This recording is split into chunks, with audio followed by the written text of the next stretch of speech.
পুরীধামে গিয়ে কারো থাকা নিয়ে কখনো কোনো সমস্যা হয়েছে এটা আমি কখনো শুনিনি। যার যেরকম বাজেট সেরকম তার আস্তানা সে পেয়ে গেছে। তো এবারে এই ভিডিওতে আমি দেখাবো আমি কোন হোটেলে ছিলাম।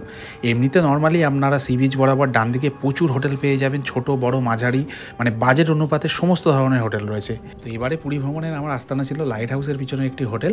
তো আমি এই ভিডিওতে তুলে ধরবো ওই হোটেলের সমস্ত ডিটেলস। তাই সবার প্রথমে আমি যে হোটেলটাতে রয়েছি সেই হোটেলটার যে রুম, সেই রুমটা আপনাদের দিয়ে দিচ্ছি। তারপরে এই রুমটার ট্যারিফ এবং বাইরে থেকে দেখাবো এই রুমটার লোকেশনটা কোথায় রয়েছে। তো চলুন দেরি না করে আমি রুমটা দেখিয়ে দিই। তো এই রুম ট্যুরটা দেওয়ার আগে একটা কথা বলে দিই, আমি এখানে চিপ বা বেস্ট এই ধরনের রুম বলছি না, একটা ভালো রুম আমি ছিলাম একদিনের জন্য সেটাই তুলে ধরবো। এছাড়া পুরীতে হোটেলের তো কোনো কমতি নেই, এখানে অনেক হোটেল রয়েছে, আপনাদের প্রেফারেবল হোটেল আপনারা থাকতে পারেন। শুধুমাত্র যেহেতু আমি একদিনের জন্য এখানে রয়েছি, আমার এক্সপিরিয়েন্স অনুযায়ী আমি যেহেতু সকাল থেকে এখনও পর্যন্ত কাটিয়ে দিলাম, তো সেই কারণে আমি এই হোটেলটা তুলে ধরছি আপনাদের সামনে। যদি আপনারা মনে করছেন এই হোটেলটা আপনাদের বাজেটের মধ্যে বা থাকার মতন, তাহলে অবশ্যই এই হোটেলটা বুক করতে পারেন। তো চলুন দেখিয়ে দিই। তো এই আমি রুমে প্রবেশ করলাম, করেই এখানে বাঁদিকে হচ্ছে ওয়ার্ড্রপ, এতে আমি কিছু রাখিনি। পাশেই রয়েছে মিরর, আর ঠিক তার পাশেই ওয়াশরুম। আমি বুট পরে আছি আর একটু আমি ইউজ করেছি ওয়াশরুমটা, তার জন্যে আমি আর ভিতরে যাচ্ছি না, একটা স্টেপ নিয়ে আপনাদের দেখাচ্ছি।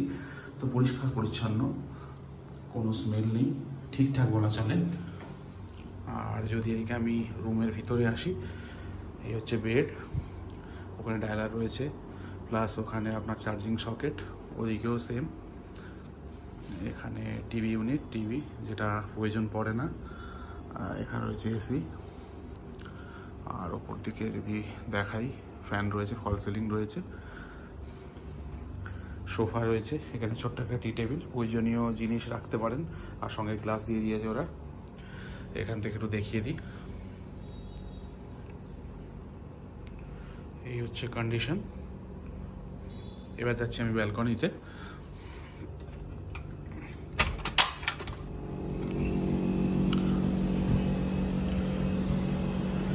ব্যালকনি থেকে যদি দাঁড়িয়ে এদিকে দেখি, দেখতেই পাচ্ছেন এখানে সমুদ্র রয়েছে।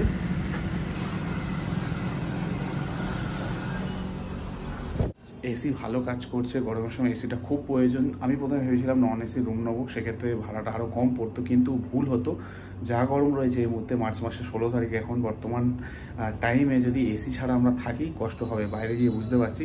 তো যাই হোক, এই রুমটা ট্যারিফ পড়েছে 1800 টাকা, তারপরে আপনার জিএসটি আরও এসব যা লাগু হয় সেগুলো লাগু করেই। তো এই হোটেলের বেশ কিছু রুম রয়েছে যা সি ফেসিং, একেবারে কিন্তু সমুদ্রের ধারে না, রাস্তার পাশে না, রাস্তা থেকে একটু দূরে। যারা লাইট হাউস চেনেন, অবশ্যই অনেকে চেনেন, পুরী নিয়ে নতুন করে বলার কিছু নেই। লাইট হাউসের পাশ দিয়ে যে রাস্তাটা সোজা এসে ধাক্কা খাচ্ছে যে হোটেলটা, সেই হোটেল হচ্ছে এই হোটেল। আমি নামটা বাইরে গিয়ে দেখাচ্ছি, এখনও রিভিল করছি না, বাইরে গিয়ে বলে দিচ্ছি, তাহলে বুঝতে পারবেন লোকেশনটা কোথায়। আচ্ছা, 301 হচ্ছে আমার রুম, 302। আর এরপরে যদি আসি, এখানে রয়েছে লিফট। তো বয়স্ক লোক যারা রয়েছে তাদের জন্য কোনো অসুবিধা নেই, বাচ্চাদের কোনো অসুবিধা নেই।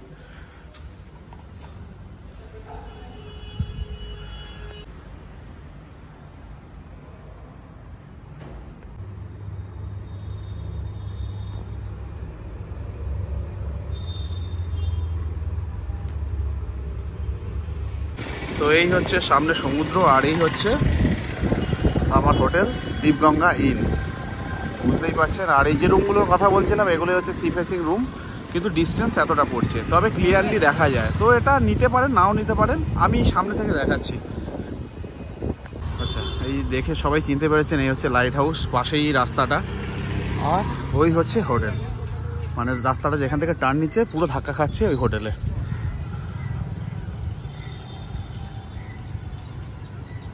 এই জায়গায় তারা হোটেল নিতে পছন্দ করবে যারা আমার মতন একটু ফাঁকা জায়গায় থাকতে পছন্দ করে। তো সে অর্থে আমার মনে হয় এখানে নিয়ে কোনো লস নেই। তো যারা ফাঁকা জায়গা থাকতে পছন্দ করেন, তাছাড়া যদি চাইছেন মার্কেট কাছে হবে, সর্বদার রয়েছে, ওর পেছনে তো প্রচুর হোটেল রয়েছে, সবাই জানে। তো এই হচ্ছে ম্যারিন ড্রাইভ রোড, আর এই রয়েছে সি বিচ, আর এই চলে যাচ্ছে সোজা আমার হোটেলে।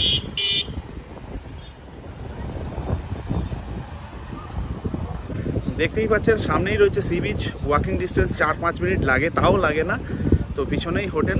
তো আপনারা যদি মনে করছেন যে এই হোটেলটা আপনাদের জন্য সুইটেবল বা ফাঁকা জায়গায় থাকতে পছন্দ করবেন, শুধু এই হোটেলটা কেন, আরও অনেক হোটেল রয়েছে, শুধু আমি এখানে আছি সেই জন্য আপনাদের তথ্যটা দিতে পারলাম।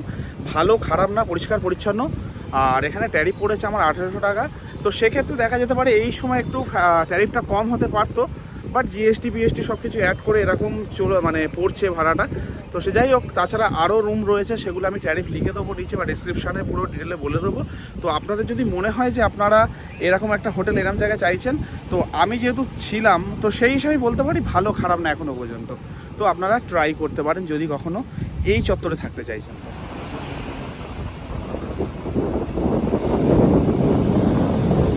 আর একটা জিনিস আপনাদের জানিয়ে দিই, যদি লাইট হাউসের কাছে আপনারা হোটেল নিচ্ছেন, বয়স্ক লোক আর বাচ্চারা থাকলে একটা টোটো বুক করে নেবেন বা অটো বুক করে নেবেন, কারণ যেতে 10 মিনিট থেকেও বেশি সময় লাগবে। আর যদি ইয়াং সবাই রয়েছে, বন্ধুবান্ধব ফ্যামিলির মধ্যে সবাই ইয়াং, শারীরিকভাবে সুস্থ, তাহলে গল্প করতে করতে আরামসে এই সমুদ্রের বিচ দিয়ে স্বর্গদ্বার পর্যন্ত যেতে পারেন। তো আপনার কাছে দুটো অপশান রয়েছে, আপনারা টোটো বা অটো করতে পারেন, কিংবা যদি সবাই ফিট থাকে, প্রবলেম কিছু না থাকে, হেঁটে যেতে পারেন। তাহলে সেক্ষেত্রে লাইট হাউসের কাছে হোটেল নিয়েও কোনো প্রবলেম হবে না।